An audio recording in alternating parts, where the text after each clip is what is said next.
Find the value of के if x minus one is a factor of P x in each of the following cases.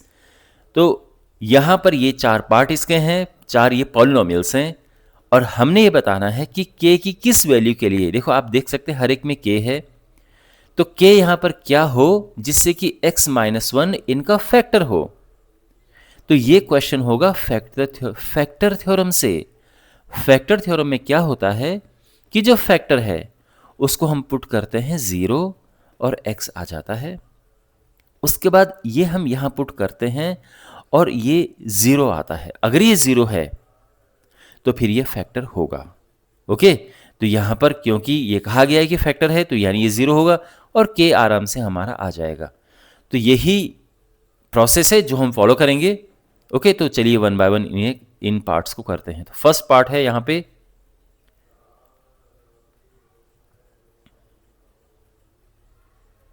P x is x square plus x plus k. अब हम put करेंगे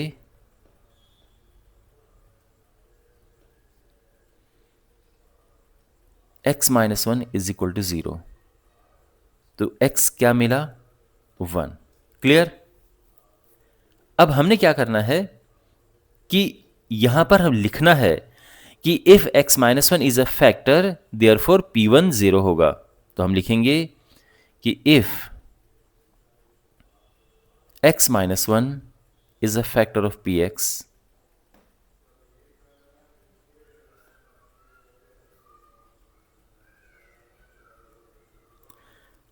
then by factor theorem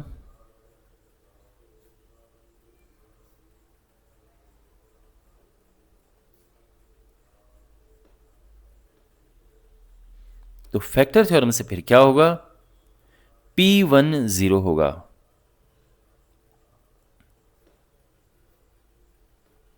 okay, तो P1 0 है because x1 है ना, और ये हमने 0 पुट किया। तो फैक्टर थ्योरम यही कहती है कि अगर ये फैक्टर है x माइनस वन तो फिर ये P1 0 होगा। तो देयरफॉर तो P1 एक्चुअल में है क्या? P1 x की जगह पे 1 पुट करेंगे हम, तो ये 1 स्क्वायर प्लस 1 प्लस के इज इक्वल टू 0। ओके, इसको हम थोड़ा और सिंप्लीफाई करेंगे। 1 प्लस 1 ये तो हो गया 2 प्लस के इज इक्वल टू 0, और यहां से हमें के मिल जाएगा के इज इक्वल टू -2। ठीक है, और ये हमारा आंसर आ चुका है। ये फर्स्ट पार्ट हो चुका है, इसका हम सेकंड पार्ट करेंगे।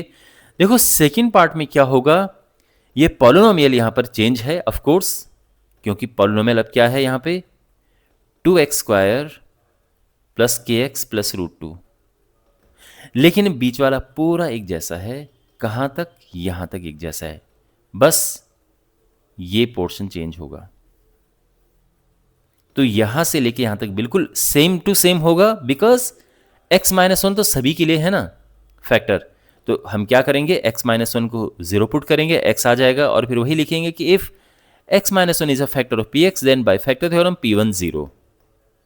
ठीक है, तो वही ये सेम हर एक में लगेगा। तो देयरफॉर P1 यानी x की जगह पे 1 रखना है, तो ये हो जाएगा, ये इस है ना, ये पॉलिनोमियल हम लिख चुके हैं यहां पे, तो इसमें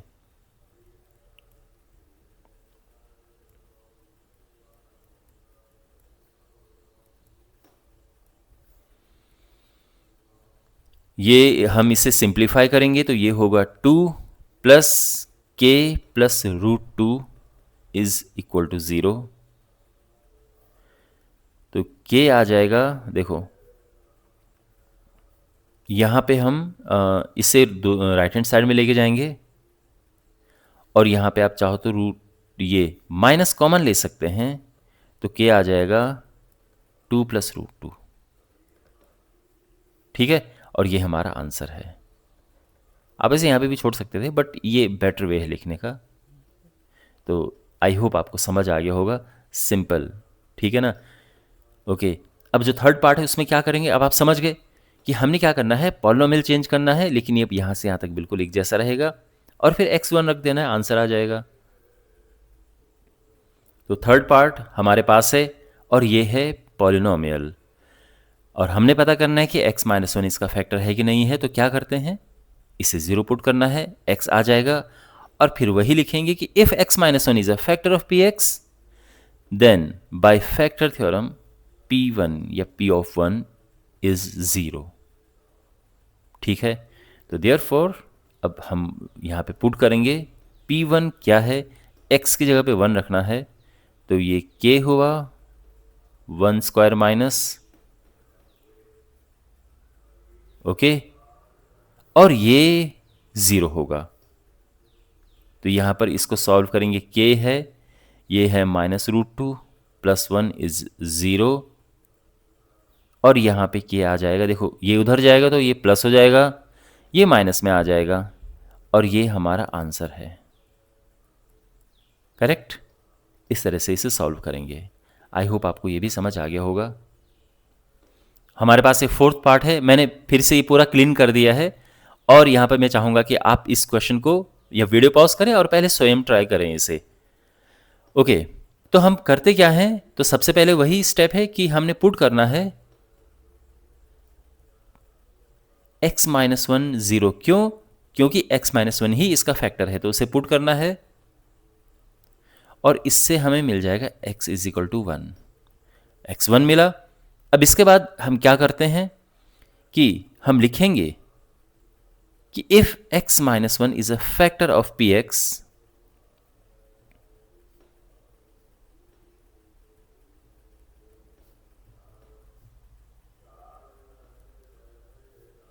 then by factor theorem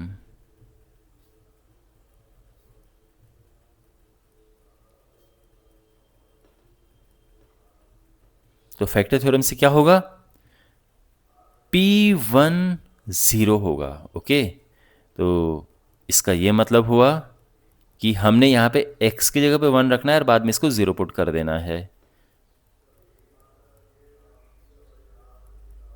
तो यहाँ पर हमने ये किया, और अब इसको थोड़ा और सिंप्लीफाई करेंगे, k प्लस के यहाँ पे 2k हो जाएगा, 3 राइट हैंड साइड में चला जाएगा, और k हमें मिल जाएगा फाइनली, देखो 2 नीचे जाएगा तो ये हो जाएगा 3/2।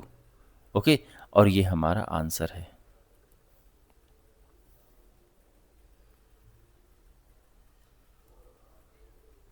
(3/2). तो ये कंप्लीट हो चुका है ये वाला क्वेश्चन। आई होप आपको समझ आए हो गए अच्छे से।